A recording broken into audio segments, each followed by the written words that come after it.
początkujący, średnio zaawansowany sposób. Jak już wiesz, jak dynamika się porusza, to jesteś w stanie szybciej zamknąć tą transakcję.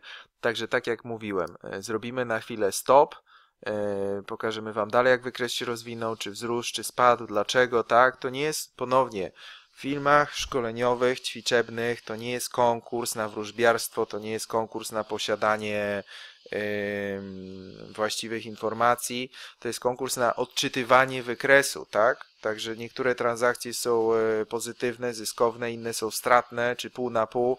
Trzeba wiedzieć tylko, jak z połowy tych zyskownych odbierać większy zysk niż stratę z tych, które się zamyka na minusie czy na zero, tak?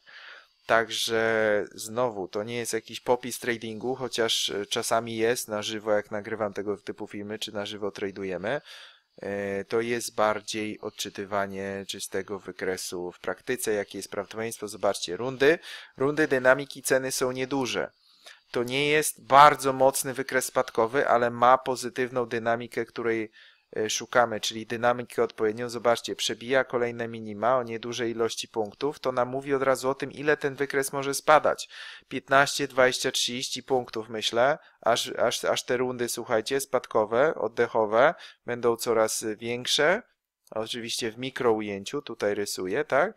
Aż w końcu zacznie go szarpać do góry w jakiś większy oddech. Także nie zapowiada się jakiś super nie wiadomo jaki spadek, patrząc na te rundy, ale jesteśmy dalej w typowej dynamice spadkowej, czyli wykres spadł.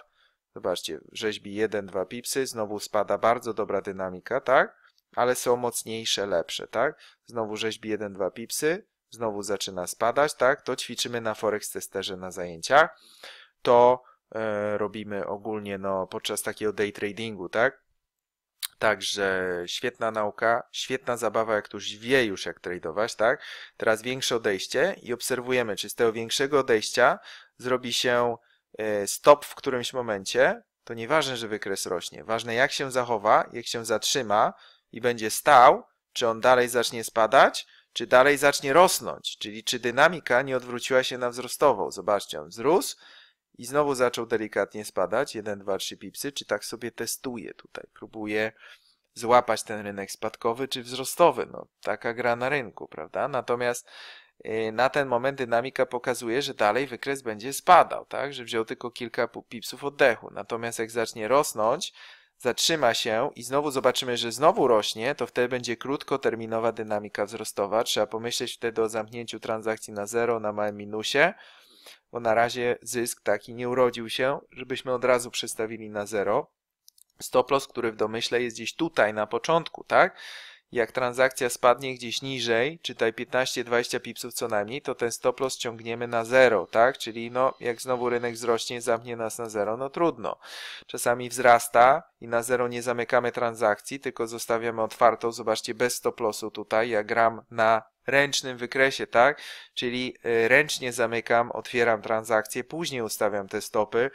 Czyli jakby kolejny poziom zainteresowania wykresem, tak? Gdzie nie ustawiamy ich na sztywno, na tempo, na ślepo, tylko patrzymy, co się dzieje na wykresie i podejmujemy decyzję odpowiednią. Czyli tutaj nie zamykałem na zero, ani nie miałem takiego pomysłu, żeby zamknąć. Widzieliście? Inaczej zrobiłbym pauzę i czekał na odpowiednie wybicie do góry, żeby emergency zamknąć go, tak? W razie takiego wypadku. Ale tutaj nie było takiej mocnego zagrożenia, że wykres nagle zacznie strzelać, bo to widać było w dynamice ceny. Jak on tutaj robi podwójne dno, czy to jest dobry sygnał, czy nie, jak się zatrzymują dwa takie cienie. Na M5 to może mały sygnał, jak na tym samym poziomie się zatrzymują, ale na M30 to już byłby większy. Wtedy prawdopodobieństwo tego, że wykres znowu wzrośnie tu i będzie rósł, jest coraz większe. Tutaj mamy prawdopodobieństwo na M5 jeszcze większe, że przeważające, że wykres będzie dalej spadał. To on troszeczkę się kłóci, ale jest dalej dynamika prospadkowa. Zobaczcie, ile rzeczy można odczytać z samej dynamiki, z samych drobnych sygnałów, nawet na M5, tak? Także zobaczymy, ile on tutaj przebije. To też ważne, czy on przebije pips, znowu go zacznie szarpać, czy przebije 2, 3, 5 pipsów, tak? W dół.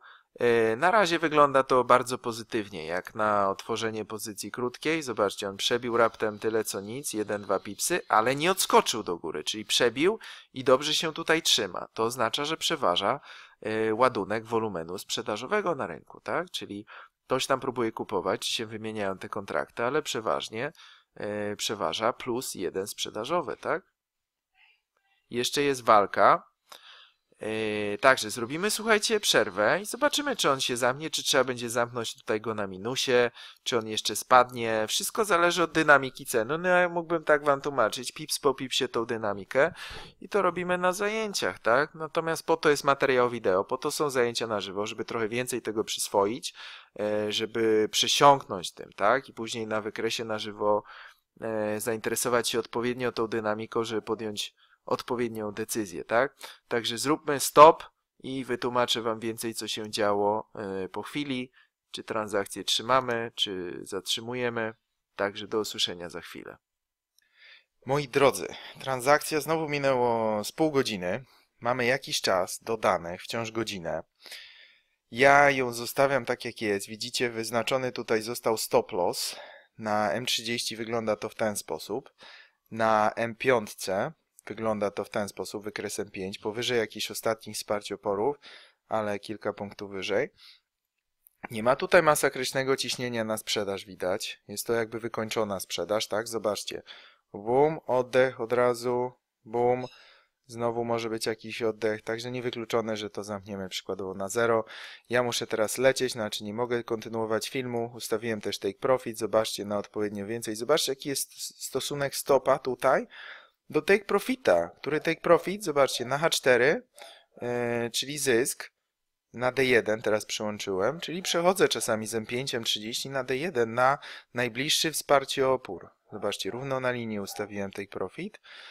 Możemy zobaczyć, ile to będzie punktów dokładnie, tak? Ilości punktowe nie są najważniejsze, ale można porównać czasami ilość. 50 pipsów jest take profit, czyli zysk, a ryzyko jest około 11 pipsów, tak? To było najlepiej, jakby takie proporcje były na co dzień. Z reguły nie da się tak łatwo ustawiać zysku. Znaczy ustawiać można, ale to czy on zostanie zrealizowany to druga sprawa. Często po drodze już gdzieś tutaj widzę, że będzie boom, przykładowo, i jak to będzie odpowiednia ilość punktów, to możliwe, że zamknę tutaj zysk, tak? O ile ten boom się odbędzie, jeżeli nie, to zamkniemy pozycję być może na 0. Jest to przykład po prostu operowania na rynku bardziej w czasie rzeczywistym.